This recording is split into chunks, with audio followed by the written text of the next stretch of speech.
Alright everybody, welcome to another How to Debate video. And today's video is about toxic masculinity, or what is perceived as toxic masculinity. So, today or nowadays we hear a lot about toxic masculinity. It's a label for every male characteristic. So, what is toxic masculinity? What makes a man toxic, or a boy or a child toxic? It's all those characteristics that are inherently male. If you are adverse to competition and someone else is not, then that person is toxic. That's a toxic masculinity trait. Competition. Being strong. Being someone who speaks his mind. Toxic masculinity. Everything that most men are, and I say most because there's always an exception to the rule, but we know that most men are taller than women, physically stronger than women. Most men are forthright with their speech, which means that they speak their mind.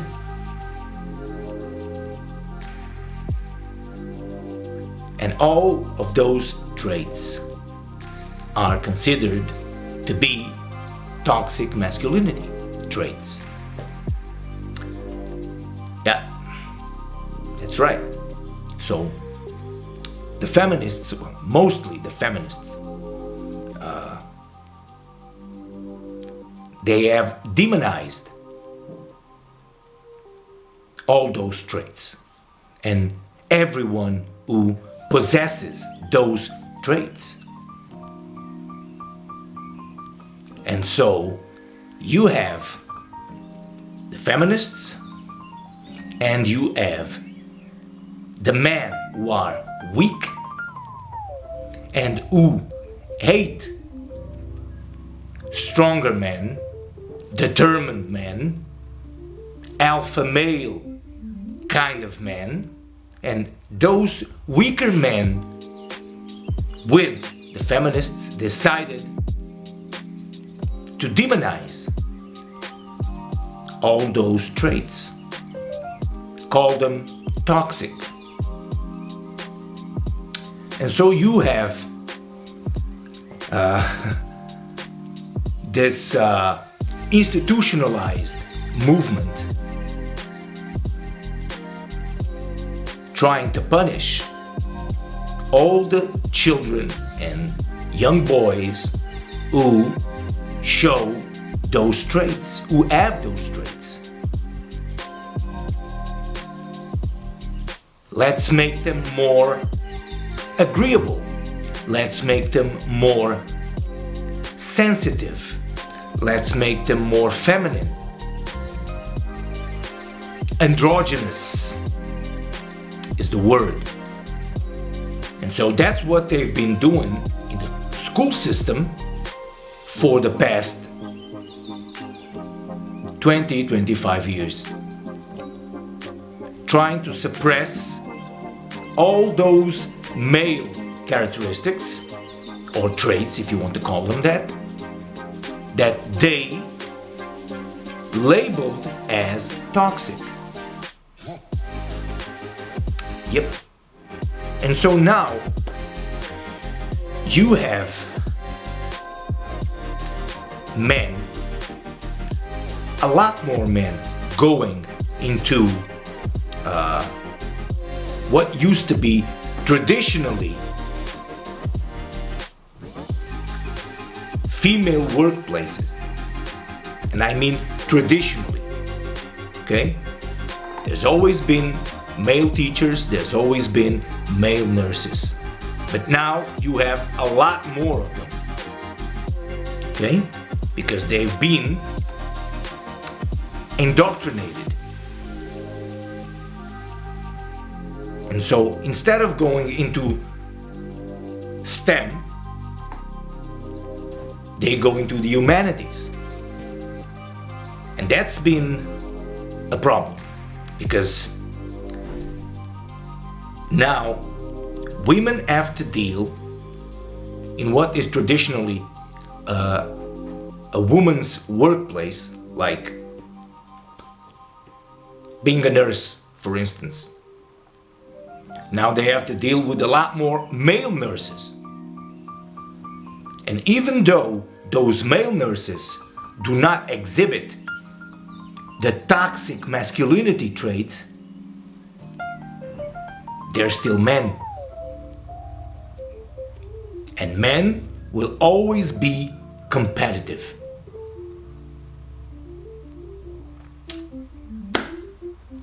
And once you get men to exploit those feminine traits in the feminine workplace, they become a lot more toxic than toxic masculinity. Trust me. Trust me. They will use the same dirty warfare that women use amongst themselves. And women know this. Women know this. You hear a lot of women say, "Oh, I'd rather work with men than with other women."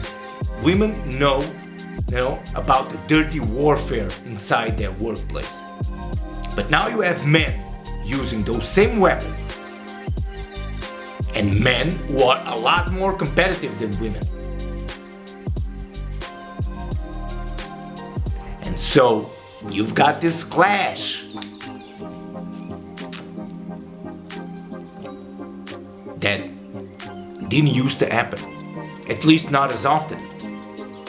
Now you have women in all sorts of employment, all sorts of workplaces, working with men, and they have to deal with men. So it's easier to label men as toxic, right? And so you have it, toxic masculinity. Yep. This one's a doozy. Feminists created it. Weak men embraced it. And now it's the women who have to deal with it. Yep. And all the males that were labeled as toxic because they exhibit all the male traits, they just sit back and watch as women and weaker men battle each other.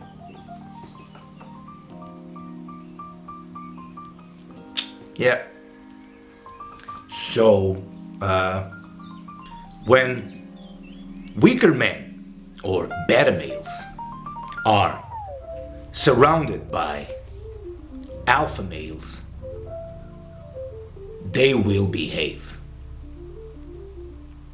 Because there's one thing that weak men are afraid of, and that is violence.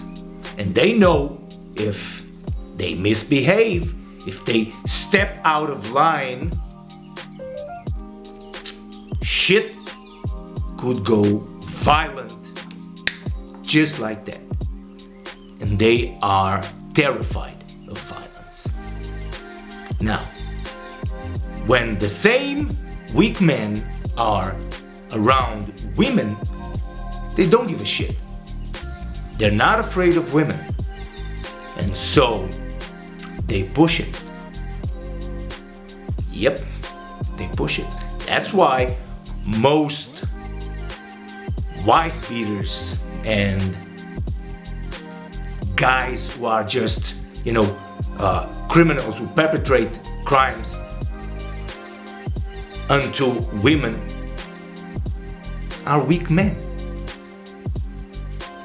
Guys who beat up women, who beat up kids.